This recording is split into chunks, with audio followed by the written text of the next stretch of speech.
Welcome back, everyone. We just had a couple little things we had to fix up for this next set, but we are back into it with hardcore S4 versus, and mind my English, L Pof. No. It's Poffertjes. Poffertjes. Almost. It's Hardcore 4 against L Poffertjes. Hardcore 4. As Andromeda, Timares, Rare, and Redwood against L Poffertjes, Skydex, Typhlow, Magnus, and Fleur. Which I hope I pronounced correctly, but let's see how this match is gonna go. It's the group D, it's the final group stage, and I think also one of our final sets of tonight. The group stage is the last that we're gonna have on stream tonight. Unfortunately, due to technical issues and time constraints, the beta or Bravo bracket is not gonna happen. Unfortunately, we're gonna do the best to have it happen tomorrow again. We're gonna try to fix the sub stage so we can have the Bravo bracket on the sub stage and then the main bracket or the Alpha bracket onto the main stage. But we're gonna do our best. But next up is still the group stages, and if we can get some maps onto the screen, I can see what these teams are going to play, because I of course have that right in my hand and I can just yell at our streamer, not via Discord this time. We have again the same 3 maps because it's the first round for these teams. So Tower Control on Inkblot Art Academy, Splatstone, Maria, and Rainmaker on Flounder Heights. Sorry, yep. Flounder Heights as the tiebreaker, which is a very harsh tiebreaker, might I say. Yeah.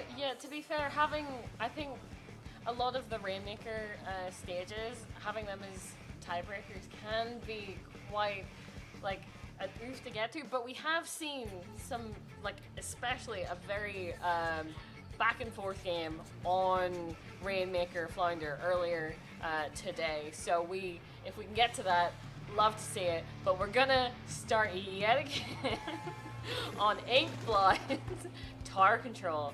I can already see a clash there.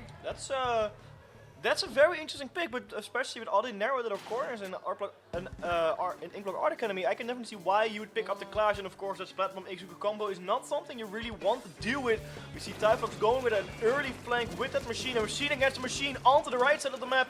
Who will suffice? It looks like it's a very equal battle. The Clash Blaster has to say something about it. Ruins a duel by a Crab Tank, because the Clash Blaster and the Crab Tank look exactly the same.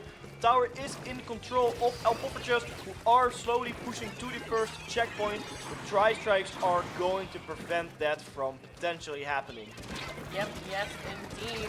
I'm here looking to see if they can get that pick there against the sloshing machine, but just not quite able to.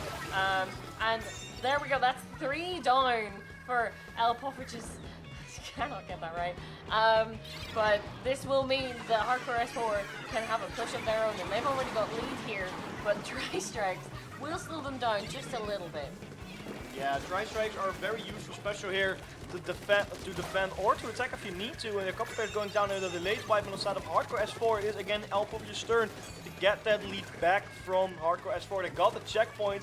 L Poffertjes have been started on their own checkpoint with the Booyah Bomb, and those Tri-Strikes, this is definitely going to happen. Crab Tank as well on the defense is Andromeda going in for a huge flank. Unfortunately gets splattered, but does prevent the tower from pushing, and now is on the checkpoint again. Tri-Strikes are going to push people off again, but no one close from Hardcore S4 to stop that checkpoint from being captured. And with that said, the lead has been taken, the checkpoint has been passed, and Hardcore S4 is now having to go for a very hard defense strategy. Yep, yes indeed.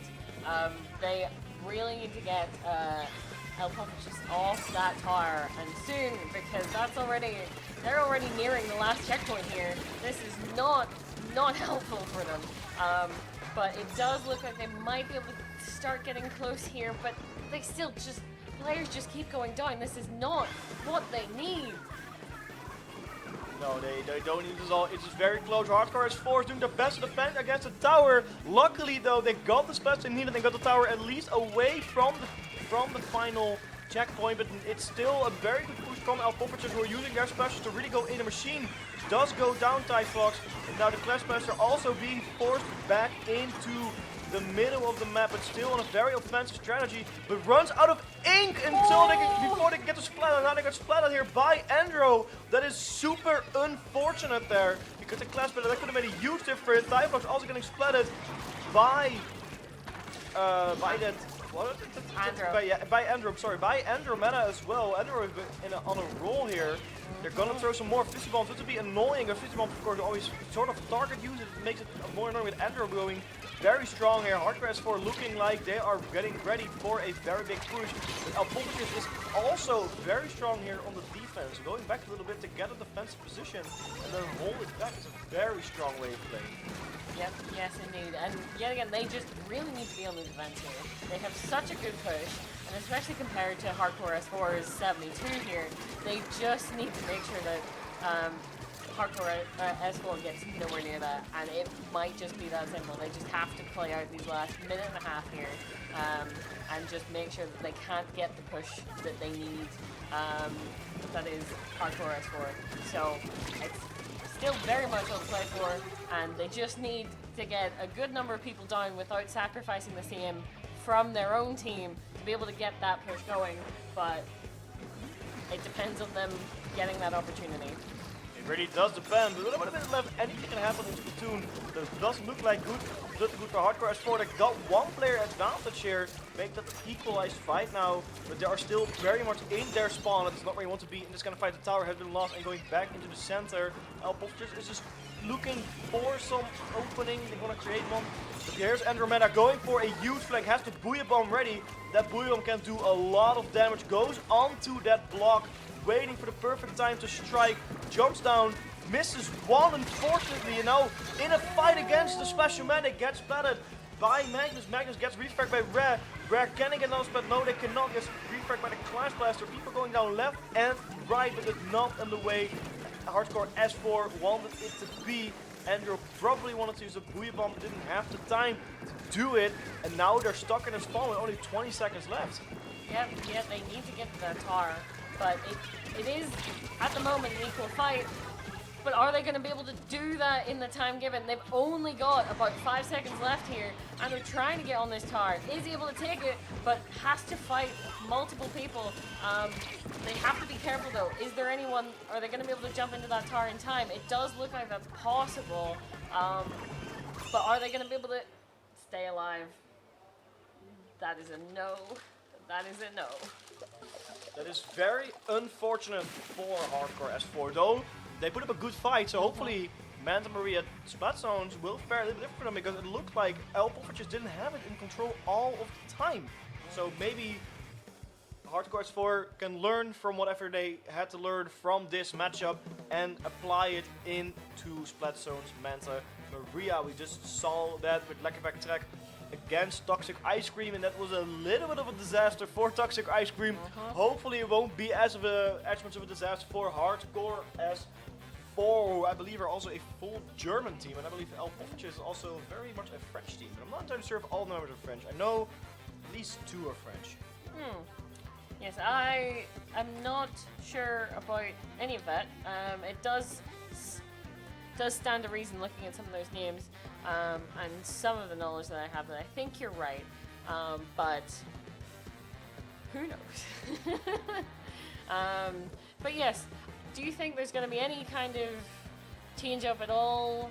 Thinking about those team comps, they can work, especially if both teams want to stay kind of very mid to short range, right? It can work for them both. If they both stay that kind of mid to short range, then they're just butting heads constantly, and it's not anyone having more range than the other. Because you can imagine a really good sniper or even a heavy could change things up a lot for either team, but it depends on if that's actually something that they're comfortable with, right? Yeah, I know, I believe Andrew also plays some weapons around the machine, so they can probably pick up some of their more pickup weapons, their secondary weapons. I don't think Poffertjes has a lot of reason to change it. A very strong comp. It works very well. Hardcore S4, I think maybe a little bit more range might suffice, might help them a little bit, but maybe it doesn't have to be. I think their range currently is fine. I think the way they were pushing, they were a little bit rushy on those pushes. We're going to see it right here if one of these teams decided to change up their composition. Looks like we got that ball point and a new special action. I think they're the same. Hardcore S4 also got a Tri-Slosher in, and it ends up 89 going in with the little chum stomps. I've always going to call it little annoying bomb. little chumps. Yeah, little chumps. They're going in with those little chumps, with those little jumps. We're gonna make them numb. Let's see how they're gonna fare, because that one is so annoying to fight against. But looking at Poffertjes here is the first team to get in control of both of the zones, and in the first team to get some huge special and some huge pain onto the map. Hardcore S4 though is the first team to get a splat onto the fight of Poffertjes, and that might be good for them. One player advantage might help. Here come little chumps with all the little jumps. And it's gonna be a lot of paint going in. We see the ballpoint trying to flank, going down. Fleu now being caught out by the tri-strike, going down as well. It's Skylex though, with a very sneaky shark, also gets splatted. No, sorry, that's Magnus. Skylex is still alive? Yeah, they're still alive, but they got caught out and jump back to spawn. It's a very good start here for Hardcore S4. Even if they gave up some points on the zone, they got the lead here and they pushed everyone back from Poffertjes into spawn. Yep, very much so. You can see that Poffertjes is definitely on their way back in again, but that ballpoint gets taken out very quickly into their using their special there, but doesn't seem to matter too much as Hardcore S4 is pushed off of the zone and back into their spawn. There's not that many points there that they had to work through. There's penalty points. They didn't have very many, so they're already working their way down. 61 is not a lead, not really. No, 61 is not that big of a lead, but somehow it's enough where it's still in the hands of Hardcore S4, but with both of the zones in control of Poffertjes and a couple players down. I don't think they're going to be in control much longer here. Magnus gets a cheeky little splat onto the splatter shot. It's going to help them a little bit. At least they got rid of those specials, but most of the team from Hardcore S4 is back anyway, so it can help them all through. So getting rid of those specials is always very nice. But let's see how the defense is going to go for Poffertjes here. They have a huge lead now, all in the 20s. They lost 2 players here, so this might not look too good for them. It's a 3v2 scenario, and Hardcore S4 is ready to push in. The little chumps are going to make the little jumps all onto one zone. Redwood got splatted, the ends up user, and that's not good because it ends with a lot of pain. Zones are still in control of Hardcore S4, 3 players down. Poffertjes 3 players down. On the side of Hardcore S4 secures game number 2 as Hardcore S4 loses, and Poffertjes takes game number 2 as well, making this the second 2-0 in a row. Yep. That's a funny rhyme. It is indeed. Yep, that last push was just not what they needed. They didn't know exactly where Poffertjes was at any given time, so they were not able to identify them as they went back in, and that just ended up being what kind of stopped that push before it happened. They weren't able to get to the zone because 2 players went down almost immediately. Yeah, that's unfortunate. Manta Maria is now wider, but it also it is still narrow in nature. It's very difficult to push, and especially with stuff like the Clash Blaster, it's so easy to defend, and it's just annoying to fight against all those little edges and ridges and little corners where the Clash can freely shoot from. Yep. Makes it super difficult for Hardcore S4. Though they did give a good fight. They did give a little bit of a better fight, I think, than on the tower control game, even if they got knocked out of split zones. I think knocking out of split zones generally is a bit easier and a bit more common than on tower control, because you don't have to go as close to the spawn. Like, you really have to attack the center. So really the king of the hill kind of game mode. So that's unfortunate. We're going to get our next teams ready. I see they are already slowly walking onto the stage. And I see some players from Lekkerback Track, and I have to quickly look up what the next one will be. So it's probably Lekkerback Track against. That's my phone.